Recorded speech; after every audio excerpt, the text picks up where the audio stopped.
J'écoutais tout à l'heure une émission avec Natacha Polony et Maryse Lévy.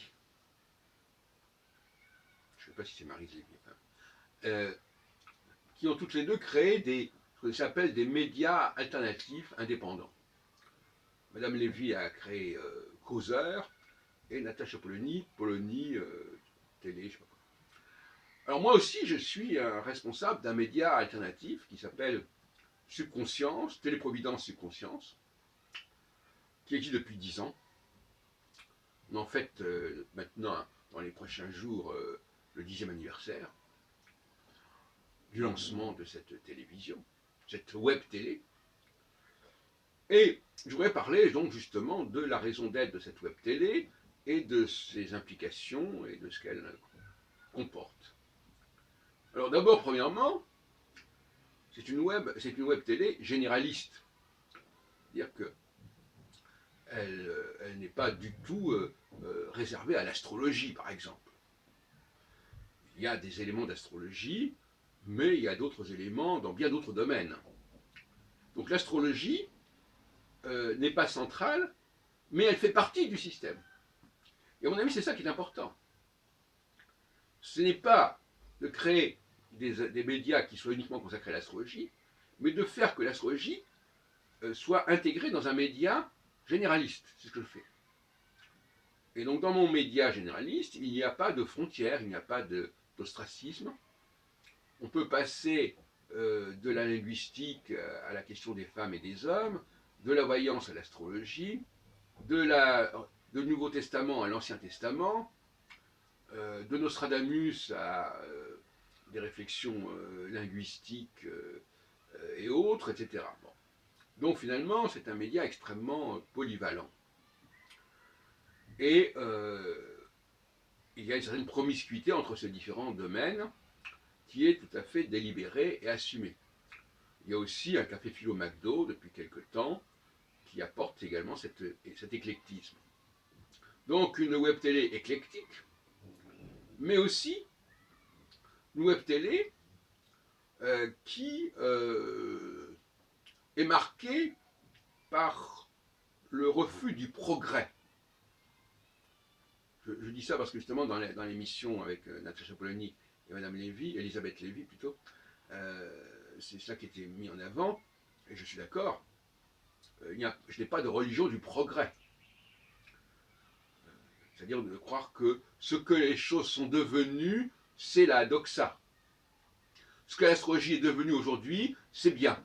Ce que le judaïsme est devenu aujourd'hui, c'est bien. Etc., etc., etc. Non. Cette idée de progrès, cette idéologie de progrès, elle m'apparaît comme une façon de ne pas avoir à penser.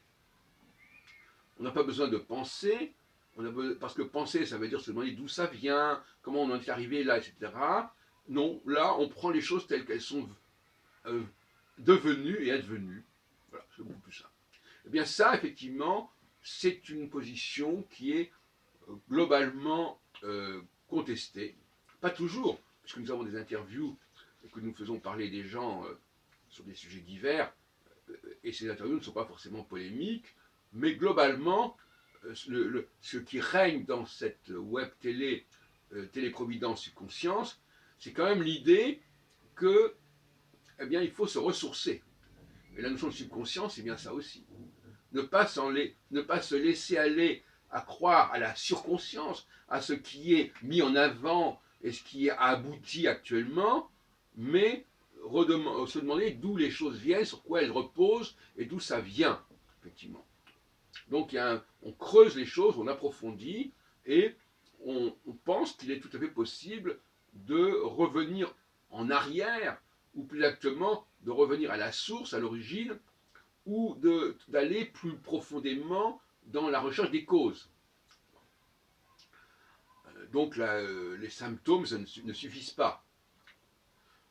Alors finalement, c'est cela qui me paraît important, et c'est cela qui peut à la fois choquer et attirer dans ma web télé, c'est ce refus du fait accompli, voilà, voilà ce que c'est devenu, bon, par exemple même pour les éditions Nostradamus, voilà ce qui ressort, voilà ce qui apparaît, voilà où on en est, Voilà, voilà. Alors les nouvelles planètes, bah oui, il y a des nouvelles planètes, donc hop, on les prend, etc., etc. Bon. Donc, tout ça est effectivement mis en question. Et de fait est que euh, le milieu astrologique tel que je le connais depuis 50 ans maintenant, hein, parce que j'ai pénétré au Centre national d'astrologie en 67, première apparition était à cette époque-là, eh bien, il a pas évolué dans le bon sens, c'est évident. Hein. Il y avait beaucoup plus grande ouverture de recherche. Par exemple, quelqu'un comme Nicolas, c'est quelqu'un qui ne croyait pas au progrès de l'astrologie au sens d'entériner ce qui était devenu l'astrologie. Gauquelin non plus. Barbeau a apporté des éléments de contestation de l'astrologie traditionnelle absolument évidents que l'on nie aujourd'hui, que l'on ne respecte pas aujourd'hui. On ne garde de Barbeau que la partie la moins intéressante de son œuvre, etc., etc. Donc, effectivement, c'est comme ça que je suis entré dans le milieu astrologique, et c'est parce que c'était dans cette qualité de réflexion qui existait à ce moment-là que j'y suis entré et que j'y suis resté. Mais après, les choses ont dégénéré à partir des années 90 et 2000. Alors là, c'était complètement la débandade, et on est vraiment tombé dans c'était ce que j'appelle l'ère des professeurs d'astro. Professeurs d'astro qui enseignent un truc, et puis les gens apprennent ça, et puis c'est un bachotage astrologique assez effarant. Alors effectivement, par rapport à ces gens-là, je suis en porte-à-faux, et par conséquent, je ne suis pas invité dans les congrès d'astrologie, notamment à Lyon et à Bordeaux. On me tolère pour filmer, mais pas pour prendre la parole. Hein. C'est intéressant, cette façon de vous dire, voilà, ben, écoutez, Albron, bon, voilà, vous mettez votre caméra là, mais on ne vous invite pas à prendre la parole, on ne vous invite pas à donner une conférence, etc. Bon. Effectivement, ça c'est quand même très désagréable. Et puis c'est pas très respectueux parce que je suis quand même un des pères fondateurs de la communauté astrologique actuelle. Hein, et que rien que pour cela, je dois être respecté et on doit m'honorer, je trouve. Une communauté doit honorer ceux qui ont été les pères fondateurs, les pionniers de ce qu'elle est actuellement. Bon.